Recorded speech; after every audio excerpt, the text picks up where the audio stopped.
Ара құс және балық шаруашылығы кафедрасының 2021-2023 жылғы ғылыми бағдарламасы бойынша ара селекциясы бағдарламасының мақсатында біз осы Қазақ ұлттық аграрлық университетінің оқу ғылыми зерттеу пасекасын құрдық. Сол мақсатта студенттердің болашақта осы маман иесін, ара шаруашылығы маман игеру арқылы оларды азықтандыру, күтіп бағу, оларды селекциялық асылдандыру жұмыстарын жүргізу үшін осы омартаны құрдық.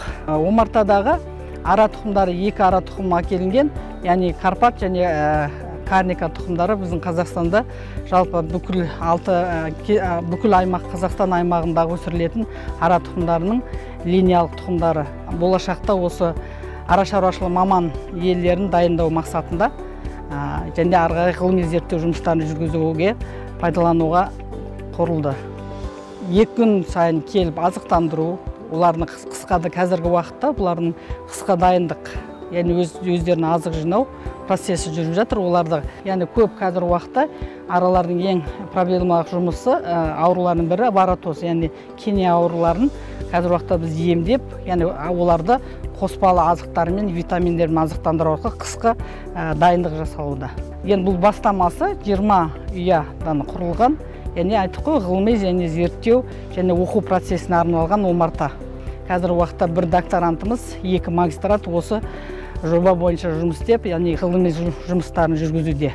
Көктем уақытысында, мысалға, гектарлап балды өсімдіктер, жоңышқалар, жүгерлер егіп жатады.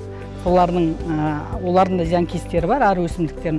Мысалы, ауыл шаруашылығы мамандары көбінесе осы әкімшілік жақтар алдын ала омарташылар ескерту жасалмаса, яғни бұлардың улану пестицид дейді, дәрілермен қоректен емдегенде, сол кезде алдын ала омарташылар ескерту қажет. Ескертілмеген жағдайда олар омарта аралар уланып, яғни қырылып қалуға сондай жағдай болады.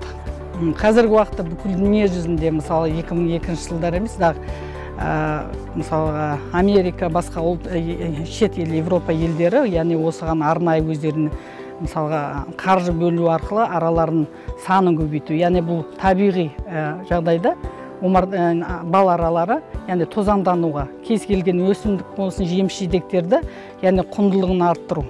Мысалы бізде Қазақстанда ондай омарта ғылыми жұмыстар енді биыл осы 30 жылдықта бірінші жоба ұтылып, осының қазір уақытта бүкіл Қазақстан аймағындағы тұқымдарды анықтау. Яғни осыдан 2002 жылы шет ел ғылымдары біздің Қазақстанда зерттеулер жүргізіп, бұрыннан келе жатқан, яғни жерсінділген жабайы ара, яғни поминалы деп жіктелуге кіргізіп, ат қойып кеткен. Яғни соны біз зерттеу үстінде қазіргі уақытта сол ғылыми зерттеулердің арқасында біз осы Жамбыл, Шымкент, Алматы облысының таулы аймақтарындағы бұрыннан жерсіндіріліп келген жергілікті қысқа төзімді бал өнімділігі жоғары, яғни араларды іздестіру арқылы тапқандай болдық, бірақ қазіргі уақытта оны әлі де ізденде.